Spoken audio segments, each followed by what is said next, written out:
Hello, family. Welcome to Toast to Love. We're a podcast that talks about relationships. We talk about couples. I'm Isaac McGimpsey. And I am Jacqueline McGimpsey. All right, my beloved. And today we're discussing conflict. And, we're discussing the 5 types of relationships and how those relationships handle that conflict. There are 5 different types, and you may find yourself in one of these types. Doesn't mean that your whole life is surrounded by this, but you may find yourself in one of these types. We hope that you do, so that you can gather some tips from us today on some things you can do. So we're going to jump right in. All right, good deal. So the first type of relationship. Conflict avoiders. What is a conflict avoider? They don't talk about it. If I don't like I don't like the way you're paying the bills, I don't say anything about it. But I'm mad about it and I feel some type of way. That's a conflict avoider because you don't want to say anything to your mate that might get them upset or take them off of what they're doing. And, it's crazy because a lot of people who are the conflict avoiding marriages on the outside, they seem pretty happy and stable because they're going through life and their need of not being in confrontation with someone is being met. But their personal need, meaning I feel this, I don't like the way you pay the bills. I don't like the way you discipline the children. I don't like the way you clean the house. Even though you don't like it and that you don't want to say anything to your mate because that's a conflict, doesn't mean that you're happy. Yeah. So, Jackie, let me ask you this. What in that type of relationship, what potentially could happen if they're avoiding conflict, they're avoiding having those discussions? What could the avoiders eventually turn to? Well, if you do not handle conflict, what we've learned, if you do not handle conflict, if you cannot share with your mate what your problem is, and you got this major problem and you're upset and you're tense, then you may look outside of your relationship to find someone that has the same feelings or responses that you do. Right. And then you're thinking, then this person becomes the person you begin to talk to and share your problems with. That's right. It's so good to just, if at any point in time, if you're having any problems with your mate or you don't like the way something's going on, bring it up. Say something about it. That's right. Make a mention. All right. That's our first one. So our second relationship type it says volatiles. Gottman said it's volatiles. I call them passionates. I guess because I can look in the mirror and see we're very much passionates. We're not avoiders in our own personal relationship. If we could be transparent, we talk it out. We hash it out. Sometimes it don't look pretty. It's not beautiful, but we're learning and we've learned to create a better way of just getting that information out to each other, what our preferences are, what do we desire. In a volatile or a passionate, it's very emotional. Very. That couple is very emotional. They're very vocal. In some ways, they can be critical. Yeah. And that's not a great thing. If you find yourself in your relationship where you're being very critical, and I'm gonna be honest, there's been times where I've been in that role, and a lot of times I think the core of it is I'm not happy with me. And so when we are in that position where we're being critical, it's not helpful to the relationship. It's not helpful to even resolving conflict. A lot of times when you're making those you statements, you did this, true. You did that. It would put you in a position where you're what? I'm on the fence. But now also know this, even though you're being very volatile, a lot of times it can be very fun because, you can pick fun at each other's imperfections and then make a point. And, after I think we've been doing this for so long that it's not a big deal anymore. We know it. We're not disagreeing. We're not agreeing on this point. That's right. We can make our points. We can make jokes about it. But we do make for sure that we manage to talk about it and come to a decision and come to a conclusion on whatever topic that we're discussing. One of the things with volatiles, that before we move on, we tell our couples this, we do this with each other. A little technique is when you're in a conversation and you get emotional, and your blood pressure goes above 100, we say you're flooded. And so we'll do this to say, what's your pulse? What's your pulse like right now? What is your blood pressure like? And invariably, it'll bring you down some. You take a 5-10 minute break, break away for however long you need, but then you come back to resolve whatever the issue is. But there's days where we both get flooded. We get triggered or flooded. And just being aware what triggers your spouse or what floods them, gets them going and gets them emotional. And like Jackie said, sometimes it's fun. You're right. We like to get at it with each other. But importantly, don't take it personal. There you go. That's the most important thing. The next type of couple is a validating couple. These couples are normally very calm. You always may hear them say, "Oh, you're right, honey. I understand. I agree. That's good." They're very empathetic towards one another. They share and they share alike. Like we say, I understand. I get it. And, that's always good. We work on trying to incorporate that because it helps to keep the volatileness down. Or not volatile, passionate, loud. We can be loud sometimes. Right. Not angry, but loud.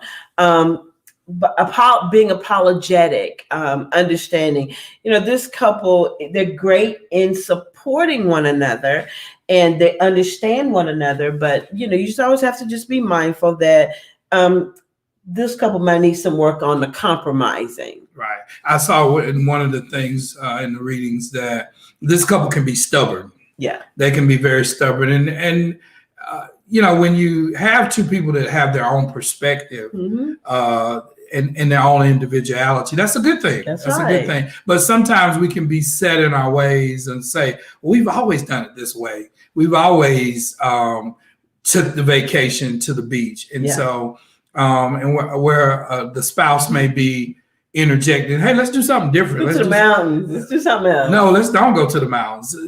So being set in your ways, we think that could be possibility of causing greater conflict. That's right. We got to be flexible. So the next couple we want to mention as we're going through these is the hostile couple. I got to say this, Jackie, the hostile couple, it could potentially turn, violent. It could be verbally abusive.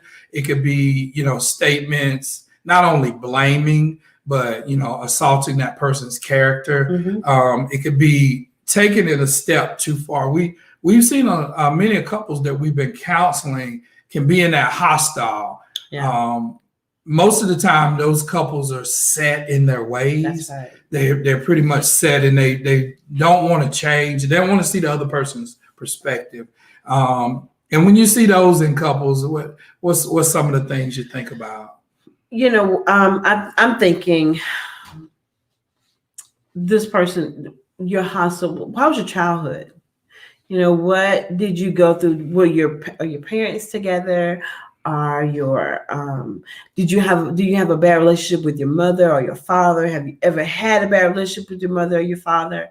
Because those things will lead to you kind of handling things hostilely, meaning I'm mad, I'm going to stay mad, and I'm right and you're wrong, and this is just not going to happen unless you agree with me and see my way. That's right.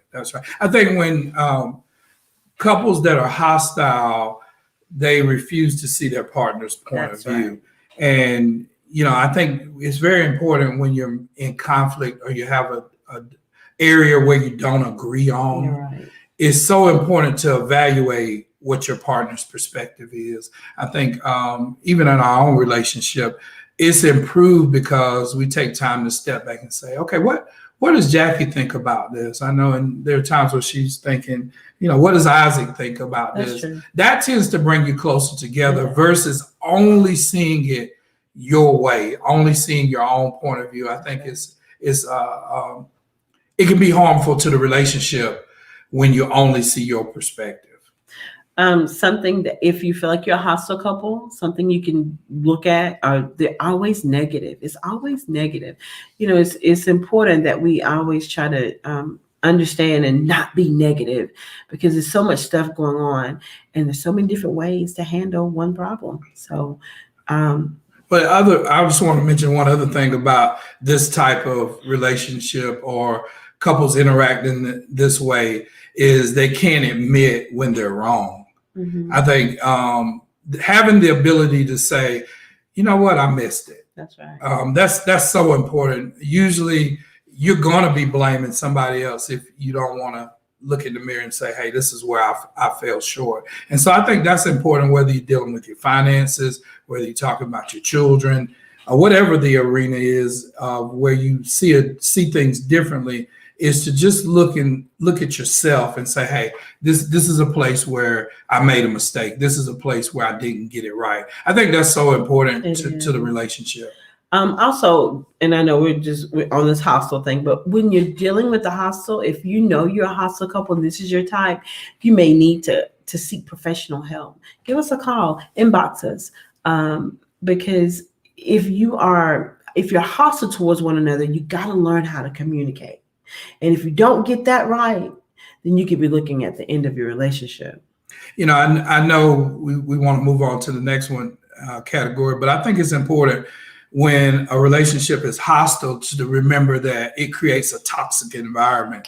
And for the kids, yeah, I was just about to say that, is that they pick up on that energy.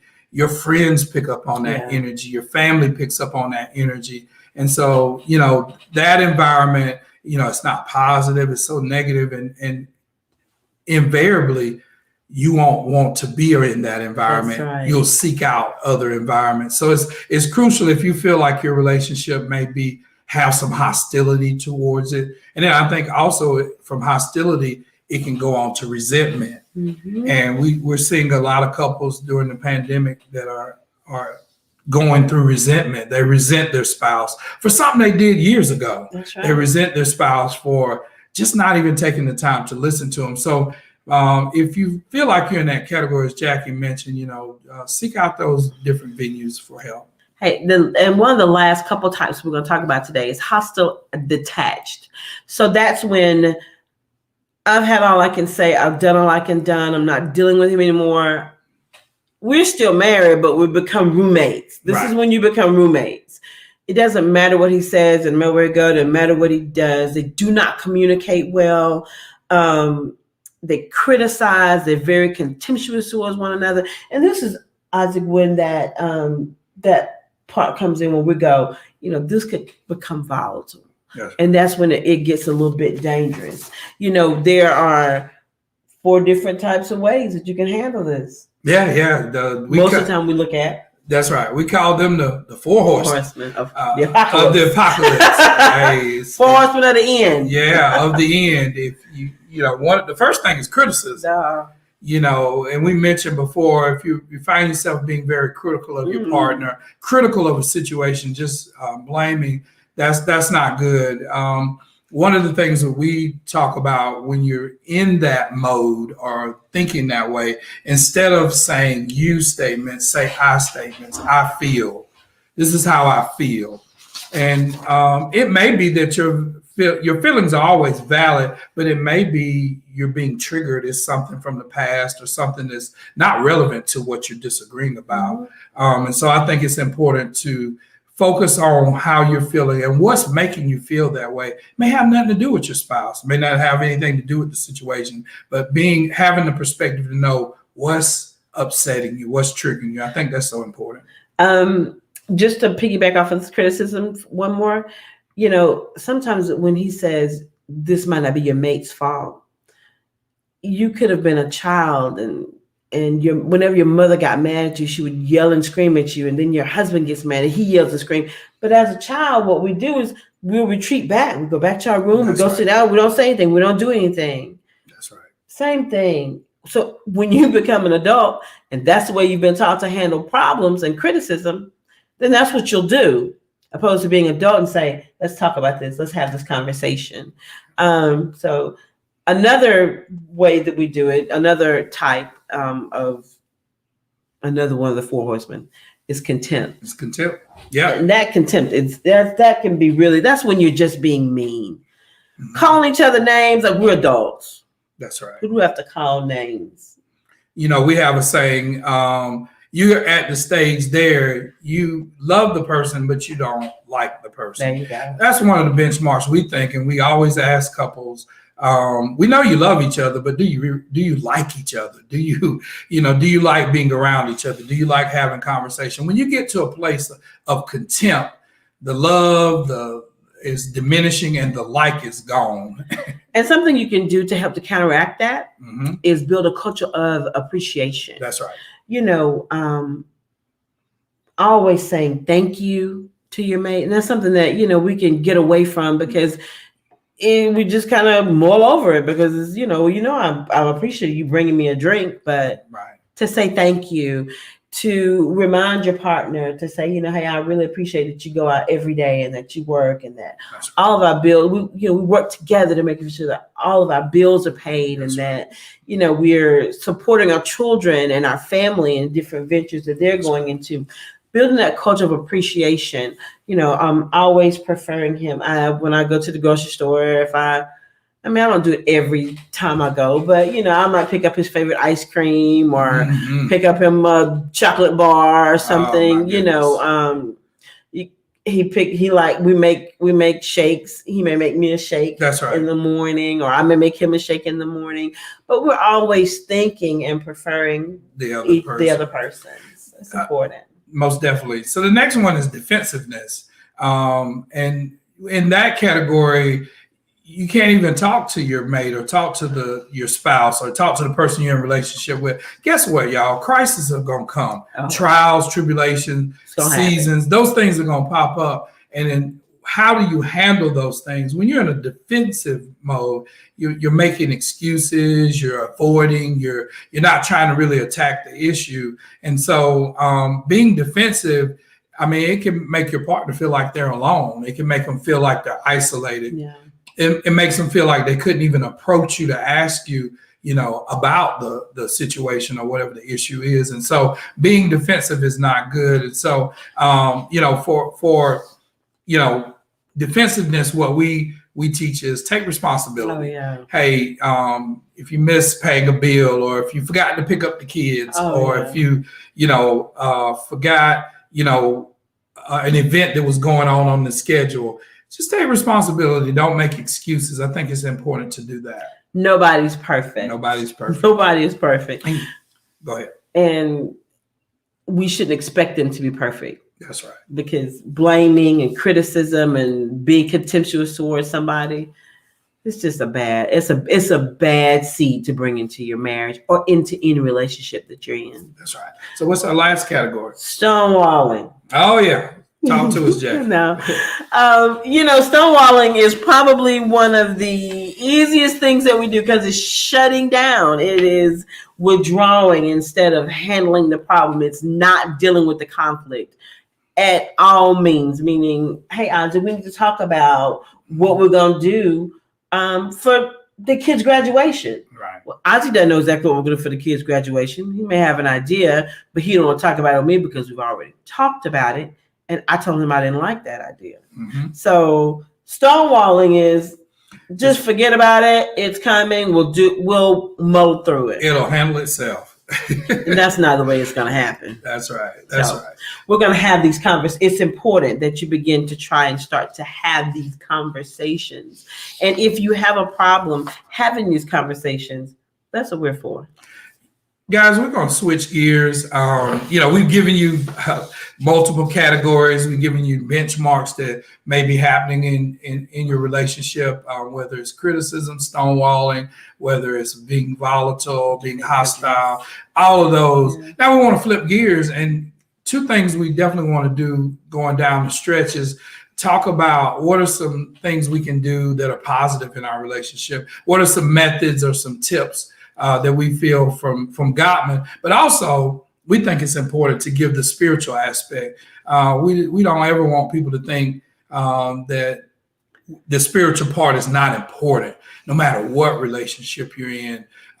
The influence of God in your relationship is going to affect it. And so we want to discuss maybe a couple of scriptures that we feel are important that keep the balance, keep us at peace, keep us moving forward, keep us not in conflict. So we'll talk about that. So Jackie, talk to us about some of the tips that comes from Gottman. Well, so some of the things that they say you can do to kind of counteract everything we've talked about is show interest in your mate. Take an idea. What are they doing? Right. Where can I support or involve myself in what my mate is doing to make our situations a little bit better? I make sure you're present there, that you're listening, that you're intently paying attention to the interest of your mate, not just the interest of what you have. The next thing is be affectionate. My. I love it. I'm a very affectionate person, but I think that's important. Just a touch, hugging, kissing, sharing your emotions, telling the person how you feel about them. That's being affectionate too. Telling that person, telling Jackie how much you mean to me. She means so much to me. I love her, and my world would be almost nothing without her, and I just, we've been together for a long time. And so sometimes when you've been together a long time, you can take that for granted. So being affectionate is very important. Those little things that connect you, I think is important. The things that we do that separate us out from every other couple that's unique to our relationship. Make sure you focus on those things. Prioritizing your partner. We just briefly talked about that a moment ago, but here again, preferring your partner over whatever else you have going on. Make for sure that you are taking time to schedule time just for him, that I'm going to run him a bath, and maybe when he gets out the bath, I'm going to dry him off, or just making for sure that you prioritize the time. Prioritize time with your mate to let him know how special and how important that he is to you. That's keeping that circle of appreciation going. So we talked about a little while ago, when you're contemptuous, how can you handle that? Be appreciative. Yeah. Next one is being intentional, but also looking for ways to agree. We can always find a way to see our point of view and see how it differs from everyone else. Where do we have common ground? I think it's so important in terms of just your relationship, is finding those ways to agree, finding the issues that you do agree on, and then working forward from there. I think it's so important in your relationship, and finding compromise. Oh, that's a dirty word. Jackie often shares when we're in counseling with couples, marriage and particularly serious relationships are about compromise. You're going to compromise your time. You're going to compromise, yourself. You're going to give of yourself. You're going to make middle ground on a lot of things. Like, what's for dinner? You're going to compromise on that. Where are we going to go out to eat, or where are we going to go vacation? Where are we going to live? A lot of those decisions, you will make a compromise on them. So be always looking for ways to agree with your spouse. And then in saying compromise, just also knowing we do understand that there are non-negotiables. There are some things that you will not be able to compromise on, because if it affects your values and it goes against just who you are as a person, those are not issues that you compromise on. But prayerfully, you've had those decisions and those discussions before you got married. It's very important that we talk about how we're going to handle this before we get married. So hopefully you've done that. Another thing you can do is to be empathetic and apologize. Who's always afraid? There's a little Facebook thing going on now. Who apologizes first? Who get the first kiss? I was just watching it briefly on Facebook the other day, but I thought that was very interesting, because those are important things that you should know before you go into marriage. On how we're going to handle this conflict. What are we going to do when we don't come to an agreement? But being empathetic and apologizing is another way that you can always overcome any of the situations that we just told, all the bad stuff we just talked about. Telling Isaac, I understand how you feel, but that's right, and I'm here for you no matter what. That's right. Will change so much stuff, making for sure that they know that you're on their side, even though you don't share the same feelings about the outcome what you do share is a commonality that you want him to be happy. I want him to be happy. That's right. And he wants me to be happy. That's right. The last one I think is one of the most important. Be playful. Oh, yeah. Can I get a kiss? I think it's important to be playful. Don't always be serious. Life is tough enough as it is, and you're spending hopefully you spend a majority of your time with your mate, and just be playful, have fun, do things that you enjoy doing. I think over our 31 years, we've tried to focus on doing that. There's been years where things were serious and tough, but we've always tried to maintain a playfulness, not taking each other too seriously, not taking ourselves too seriously, but just doing the things that we enjoy doing. And so I think that's beneficial. Whatever it is you enjoy doing with your mate, do those things and be playful. Hey, every couple has to sort through their own challenges and disagreements. But what's the most important thing is how we react. How do you react to your challenges and disagreements? How are you going to respond to your mate is the most important thing. And I hope that some of these things have helped you guys to come to that conclusion of what you can do. And Isaac, I know we have some scriptures. I'm going to let Isaac read those.